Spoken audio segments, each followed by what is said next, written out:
एतद्वयी, अगला कह रहे हैं शतपथ ब्राह्मण का, ये तो यजुर्वेद का और ईशोपनिषद का वाक्य था। एतद्वयी जरा मर्यम सत्रम यद अग्निहोत्रम, और ये उसमें भी आया है न्याय दर्शन में भी, चतुर्थ अध्याय में कह रहे हैं, वहां पर ये बात चलती है कि भाई ये सत्र जो है ये कब तक करना पड़ेगा। सत्र मतलब 12 दिन से आगे जो यज्ञ चल जाता है, एक दिन होता है वो अह, और 2 से 12 दिन तक होता है वो अहनी, सॉरी अहीन, और 12 दिन से आगे जो चलता है वो सत्र। तो ये लंबे समय तक, जैसे हम यहाँ रोज करते हैं, तो बोले ये भाई कितने दिन चलेगा ये, तो इसके लिए विधान है जरा मर्यम, जब तक कि शरीर जर्जर ना हो जाए, मतलब उठा ही ना सके चम्मच, इतनी ज्यादा वृद्धावस्था आ जाए, तब तक तो करना है। तो ये नहीं कह सकते कि कितने दिन। एतद्वै जरा मर्यम सत्रम यद अग्निहोत्रम। इससे क्या पता चल रही है, कह करके क्या बताना चाहते हैं जैमिनी जी, यज्ञ कर्म के ऊपर महत्व, ये ज्यादा बल डालना चाह रहे हैं कि यज्ञ कर्म करना चाहिए, और ये 1-2 दिन नहीं, पूरे जीवन। इत्यत्र यावत् जीवनम यावद आयुषम कर्मानुष्ठान नियम प्रदर्शनात् न कर्म विहीनेन केनापि भाव्यम। तो कह रहे हैं यहाँ इससे, इस वचन से ये पता लग रहा है, शतपथ ब्राह्मण के वचन से, कि जितना आयुष्य है तब तक इस यज्ञ कर्म का अनुष्ठान करना चाहिए, ऐसे ही नियम का वहां पर ग्रहण किया गया है। न कर्म विहीनेन केनापि भाव्यम, किसी को भी कर्म विहीन नहीं होना चाहिए।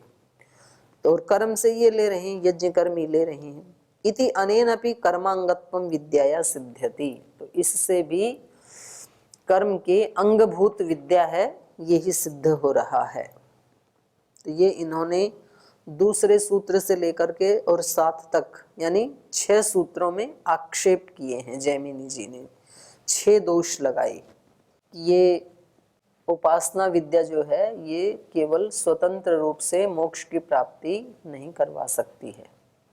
इदानीम समाधीयते क्रमशः एकैकेन सूत्रेण। हम एक एक का समाधान करेंगे। बादरायण। अधिकोपदेशात्तु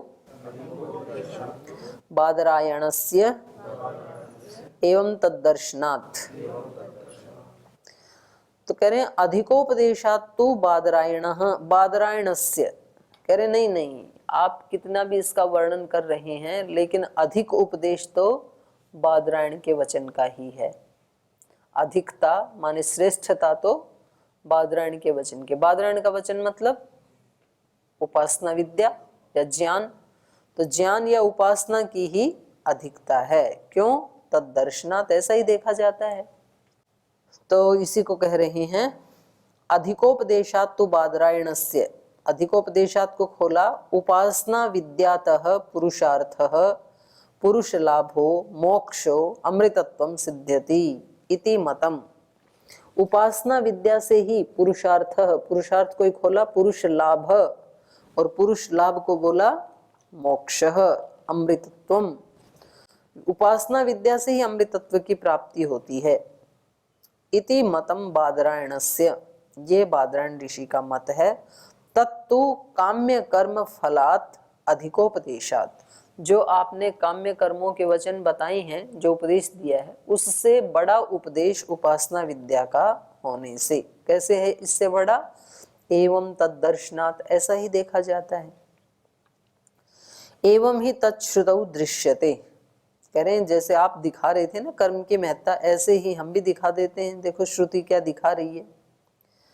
तद यथेह कर्मचितो लोक क्षीयते एवं अमुत्र पुण्यचितो लोक क्षीयते इति काम्य कर्म फलस्य क्षय प्रतिपाद्यते, परंतु तदपेक्षया खलु उपासना विद्यायास्तत्फलस्य च अधिकोपदेशः श्रुतौ दृश्यते। तो इसका उदाहरण दे रहे हैं। तद यथा इह कर्मचितो लोक क्षीयते, ये वचन है छांदोग्य उपनिषद का। तो वो कह रहे हैं कि जैसे यहाँ कर्मचित लोक, अपने कर्मों से चयन किया हुआ लोक, जो घर बार नौकरी पशु और जो कुछ भी गाड़ी मोबाइल जितने भी संसाधन है, वो इस व्यक्ति ने कैसे इनका चयन किया है? कर्मों से, पुरुषार्थ से कर्म किया उसने, तो तब उसके साथ ये सारी चीजें जुड़ी। लेकिन कर्म से अर्जित किया हुआ ये लोक तो मृत्यु के साथ नष्ट हो जाता है। और वैसे ही पुण्यचितो लोक क्षीयते, पुण्यों से जिसका चयन किया जाता है, जिसको चिना जाता है, बनाया जाता है, वो लोक कौन सा है? स्वर्गलोक। यज्ञ याग आदि जो पुण्य करते हैं तो उससे स्वर्गलोक का निर्माण होता है। तो कह रहे हैं जैसे ये कर्म से चयन किया हुआ, चिना हुआ जो लोक क्षीण हो जाता है, एवं अमुत्र पुण्यचितो लोक क्षीयते, तो स्वर्ग सुख भोगने के बाद वो भी क्षीण हो जाता है, तो दोनों क्षीण हो जाते हैं। इति काम्य कर्म फलस्य क्षय प्रतिपाद्यते, तो यहाँ पर जो काम्य कर्म फल है उसका क्षय दिखाया गया है, प्रतिपादित किया गया है। परंतु तदपेक्षया खलु उपासना विद्यायाः तत्फलस्य च अधिकोपदेश है, लेकिन इस काम्य कर्म फल की अपेक्षा उपासना विद्या और उस उपासना विद्या के फल के बारे में अधिकोपदेश है, इससे ज्यादा चलने वाला उपदेश दिया गया है। श्रुतौ दृश्यते, श्रुति कहती है तद विज्ञानेन परिपश्यन्ति धीराः आनंद रूपम अमृतम यद विभाति। तद विज्ञानेन, उस ब्रह्म को जब जान लेते हैं उपासना विद्या आदि से या ज्ञान की अधिकता से, तो तद विज्ञानेन परिपश्यन्ति धीराः, उस उपासना के ज्ञान से जब धीर लोग इसको देख लेते हैं, किसको?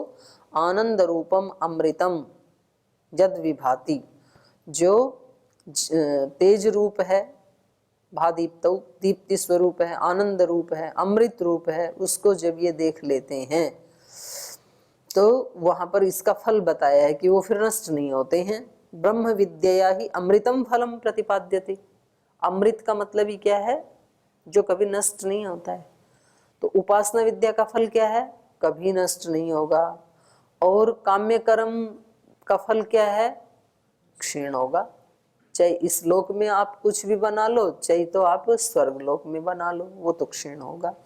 तो बोले उल्टा है, आप तो कह रहे थे कि कर्म ही बड़ा है, उपासना उसका अंगभूत है, लेकिन कर्म का तो नाश हो जाता है, श्रुति कह रही है, लेकिन आध्यात्मिक ज्ञान है वो नष्ट नहीं होता, वो अमृत है।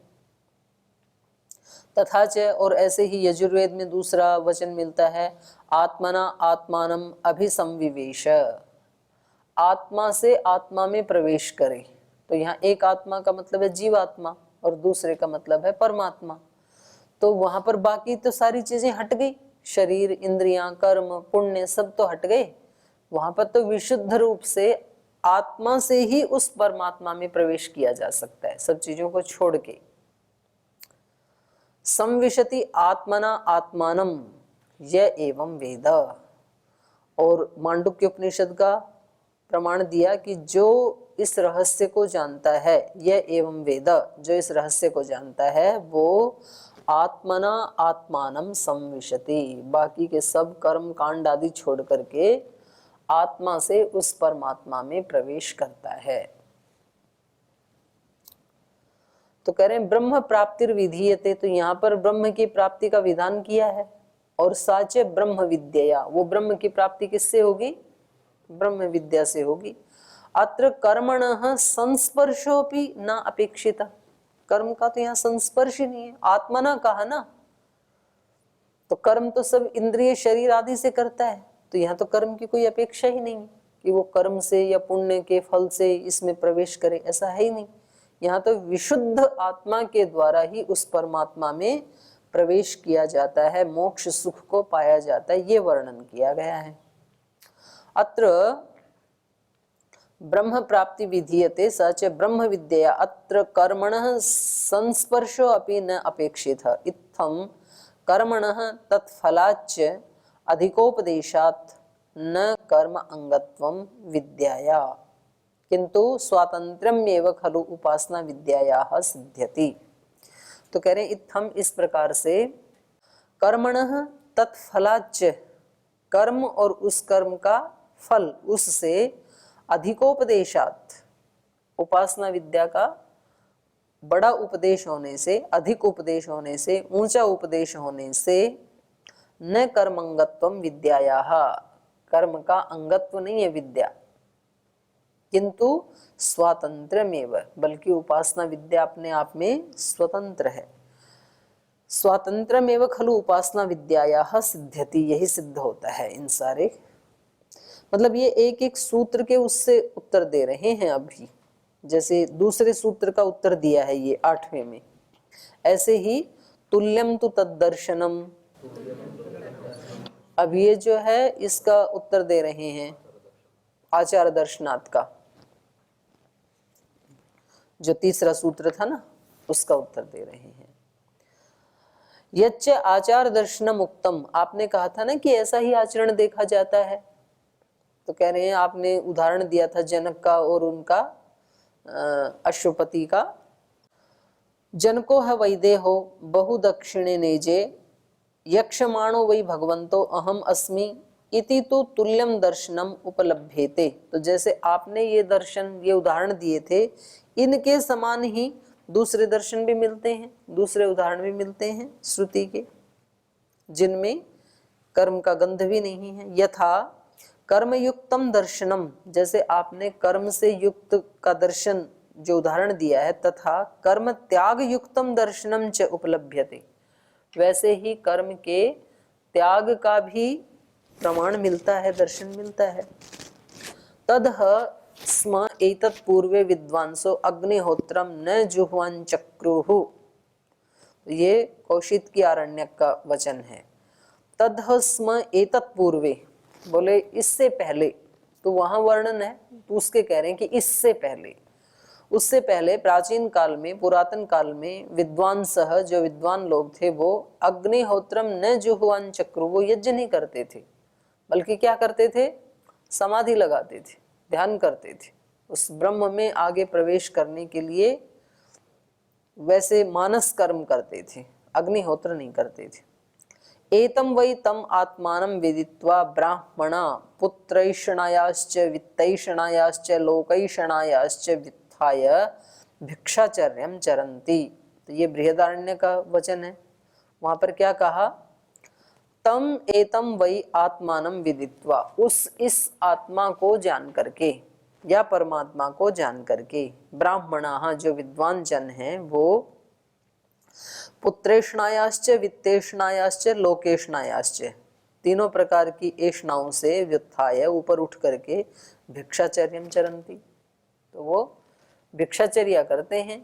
जब उनको आहार आदि चाहिए तो वो भोजन आदि बनाने का कर्म नहीं करते हैं, क्योंकि यदि वो कर्म करेंगे तो पहले रसोई बनाओ, फिर रॉ मटेरियल लाओ, फिर गैस स्टोव लाओ, फिर खाना बनाओ, बर्तन लाओ खाने के लिए, तो कितने सारे झंझट हैं, तो इतने कर्म नहीं करेगा। वो क्या करेगा, भिक्षाचर्यम चरन्ति, भीख मांग लेगा अपने, और कुछ तो करपात्री होते हैं, अपने हाथ में ही मांगा और हाथ से खा लिया, बर्तन भी नहीं धोने पड़ेंगे।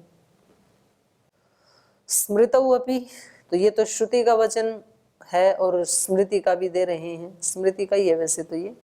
स्मृतौ अपि, स्मृति में भी कहा है, ये पाक यज्ञाश्च चत्वारो विधि यज्ञ समन्विताः सर्वे ते जप यज्ञस्य कलाम नार्हन्ति षोडशीम। जपेन एव तु संसिद्धेत ब्राह्मणो नात्र संशयः कुर्यात अन्यन न वा कुर्यात मैत्रो ब्राह्मण उच्यते, तो ये स्मृति का माने मनुस्मृति का वचन है। मनुस्मृति में कहा, ये पाक यज्ञास चत्वार, जो 4 पाक यज्ञ हैं,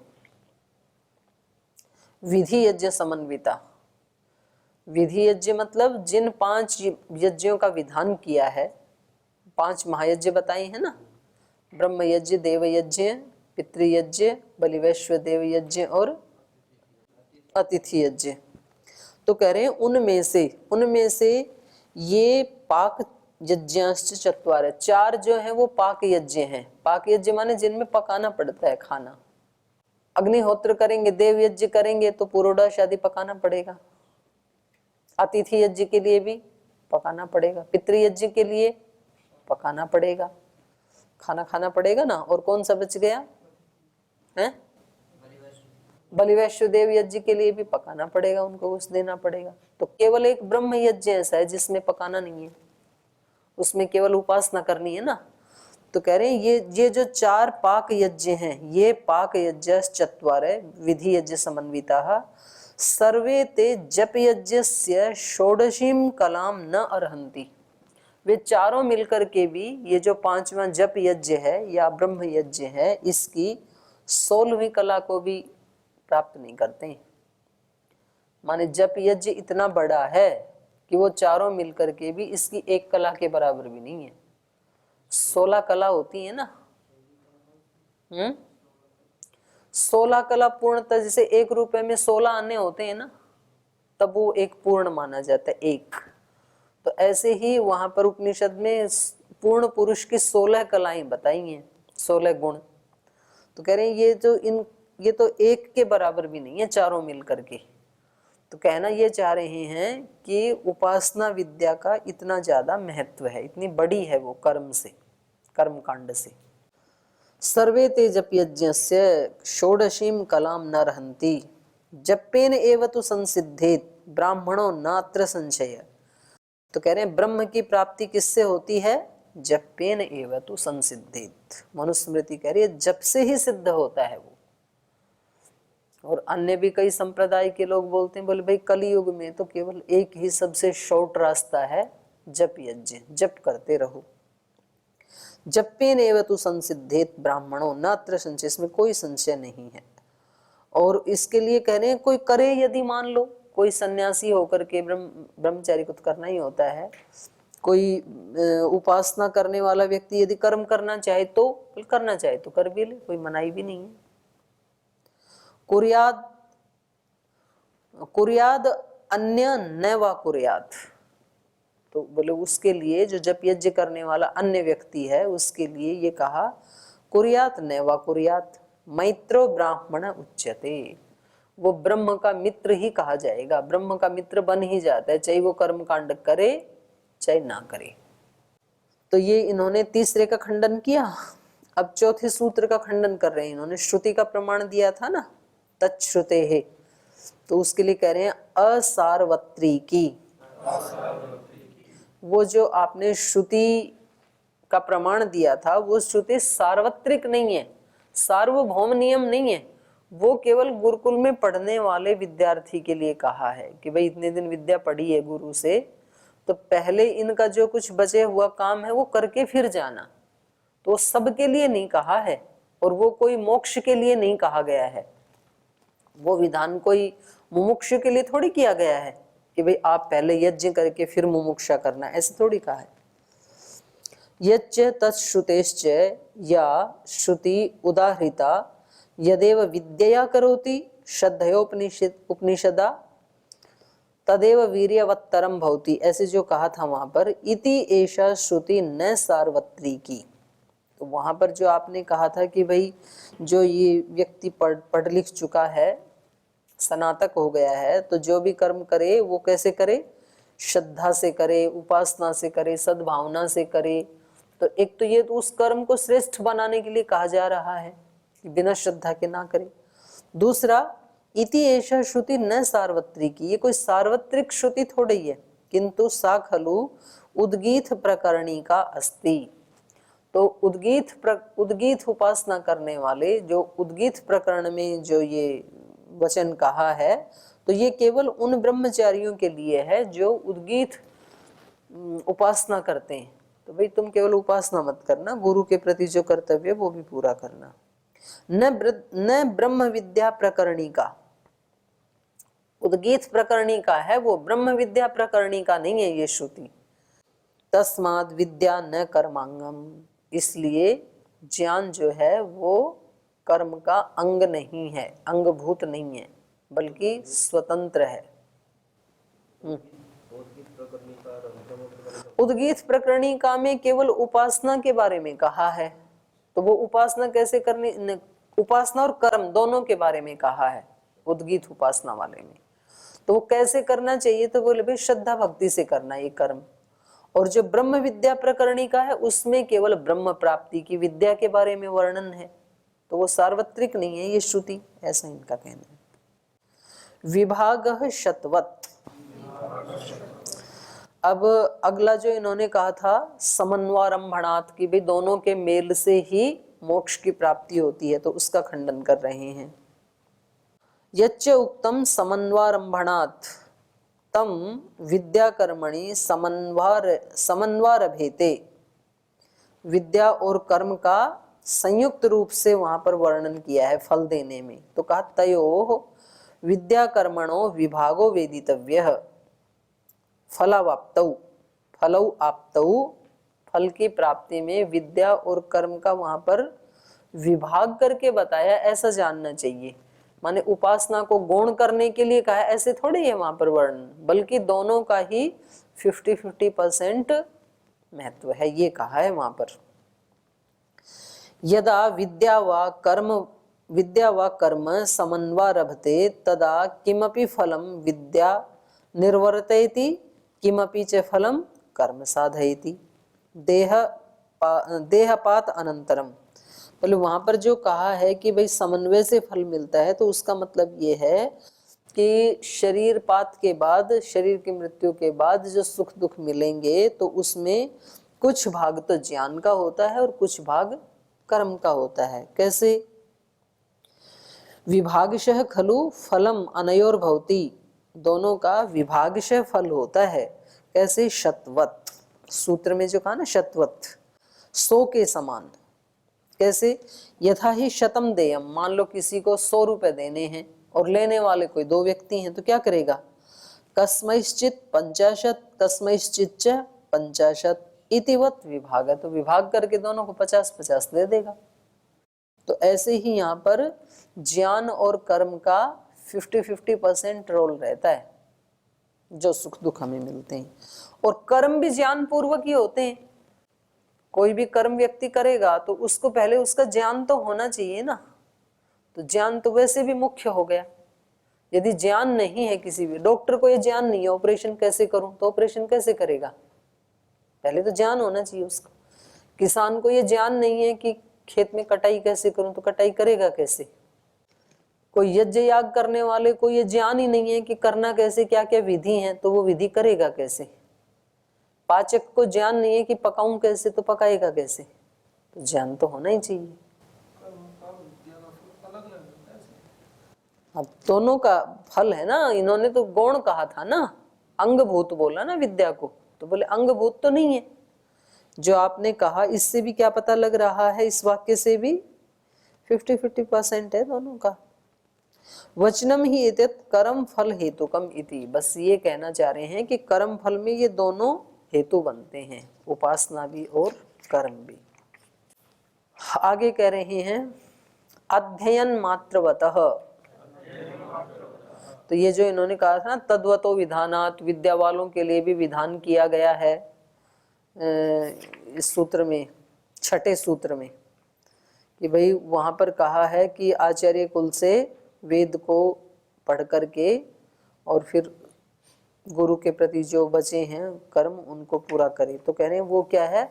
अध्ययन मात्रवत, जिसने वहां अध्ययन किया है मात्र उसके लिए है वो नियम, प्रत्येक मोक्ष प्राप्ति वाले के लिए थोड़ी है वो विधान। तद्वतो विधानात्, जो 6ठे सूत्र में कहा, आचार्य कुलाद वेदम अधीत्य यथा विधानम गुरोः कर्मातिशेषेण, आचार्य कुल से जिसने वेद पढ़ा है और वेद पढ़ के जिसको अब जाना है, तो केवल मात्र उसके लिए ये विधान है कि भाई आप अशेष रूप से पहले गुरु के कर्मों को पूरा करना, जो भी लेन देन बचा है। तदिदम अध्ययन मात्रवतो जनस्य, माने हमारे आचार्य कुलम से यदि कोई जाएंगे बच्चे, तो उनको कहेंगे ना भाई इतनी फीस आपकी शेष बची है, तो इसको पहले पूरी भर करके और फिर आप अपने घर जाना, तब आपको डिग्री मिलेगी यहाँ की।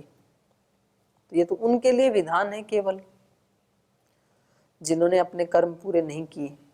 तदिदम अध्ययन मात्रवतो जनस्य ब्रह्मचारिणो ही कर्मोक्तम न तो मुमुक्षु हो, ये मुमुक्षु के लिए नहीं है, सबके लिए नहीं है, मोक्ष प्राप्ति के लिए नहीं है, ये तो केवल ब्रह्मचारी के लिए है। और आगे जो 7वां इन्होंने सूत्र कहा था नियमाच, ऐसा नियम होने से, तो उसका भी निषेध कर रहे हैं। ना विशेषात, करें नहीं, कर्म का नियम नहीं है, बल्कि वहां पर तो अविशेषात, सामान्य रूप से कही है ये बात। न अविशेषात नियमाच, माने जो उन्होंने कहा था ना कुर्वन्ने वेह कर्माणि जिजि विशेषतम समा, बोलिए तो सामान्य रूप से कहा है सभी के लिए कि भाई आप यदि 100 साल जी रहे हो तो कुछ कर्म भी करना, तो ये कोई विशेष रूप से नहीं कहा।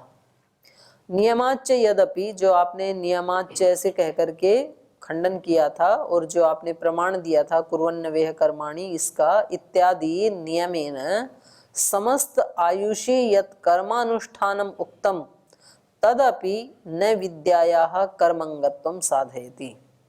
बोलो वो सामान्य रूप से जो कहा है और उसको चलो आप नियम भी मान लो कि समस्त आयुषी यत् कर्म अनुष्ठानम उक्तम, इन्होंने कहा था ना भी जरा मृत्यु तक करना है ये, तो जरा मृत्यु तक तो खाना भी खाते हैं, तो क्या खाना खाना ये जो कर्म है ये इस कर्म के साथ उपासना का अंगत्व हो जाएगा क्या? भाई आजीवन कर्म करने वाले तो बहुत सारे कर्म है ना, ब्रश भी करेगा व्यक्ति, बोल जी जिसके दांत टूट जाए वो तो नहीं करेगा, तो वो वैसे लगा करके करता है, साफ तो करने पड़ते हैं, खाना भी खाना होता है। तो ये सामान्य रूप से कहा है कि भाई कर्म करते रहना जब तक जियो।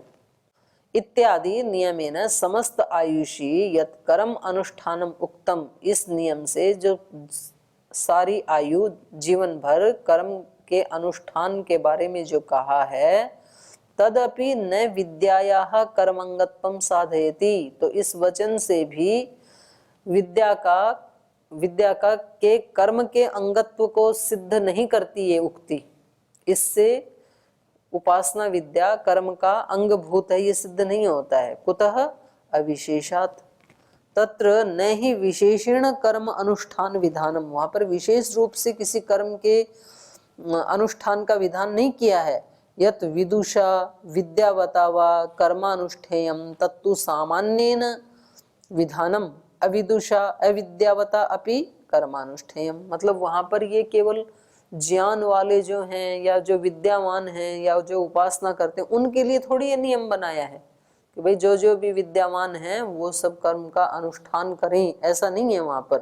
वहां तो विद्या वाले के लिए भी है, अविद्या वाले के लिए भी है, सामान्य रूप से कथन है वो तो। तत्र नहीं विशेषण कर्मानुष्ठान विधानम, वहां पर विशेष रूप से कर्म के अनुष्ठान का विधान नहीं किया है। यत विदुषा विद्यावता, कि जो विद्या वाले हैं विद्वान हैं वो कर्मानुष्ठेयम, वो कर्म का अनुष्ठान करें। तत्तु सामान्य न विधानम, वो तो सामान्य रूप से विधान किया है वहां पर। अविदुषा अविद्यावता अपि कर्मानुष्ठेयम, विद्वान भी कर्म का अनुष्ठान करें, अविद्वान भी कर्म का अनुष्ठान करें, ऐसा है वहां पर। तो एवं अविदुषा अविद्यावता अपि अनुष्ठेयत्वात् न विद्यायाः कर्म अंगत्वम इति सिद्धम।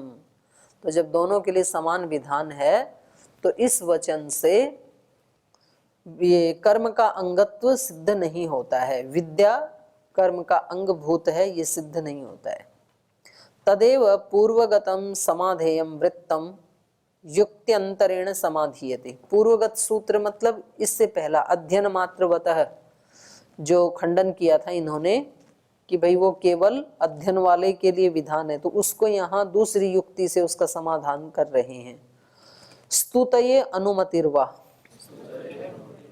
करें वो तो विद्या की स्तुति के लिए कहा है और कर्म की अनुमति के लिए कहा है। जो ब्रह्मचारी को कर्म करने के लिए बोला है वो स्तुतये अनुमतिर्वा, ये कहा था ना आचार्य कुलाद वेदम अधीत्य यथा विधानम गुरु कर्मातिशेषेण, ये जो कथन था तो ये तो विद्या की स्तुति के लिए, अथवा विद्याया स्तुतये सा ऐसा अनुमति, विद्या की स्तुति के लिए ये अनुमति दी गई है।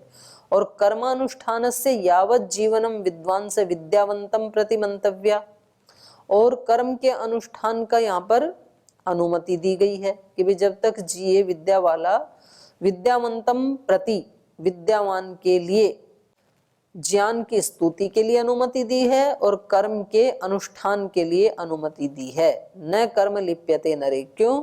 क्योंकि जो ज्ञानी कर्म करेगा, ज्ञान पूर्वक करेगा तो वो लिप्त नहीं होगा। तो विद्या की स्तुति हुई ना ये तो, कि कर्म करने वाला कैसा होना चाहिए, ज्ञानी होना चाहिए, ताकि वो कर्म करते हुए लिप्त नहीं होगा।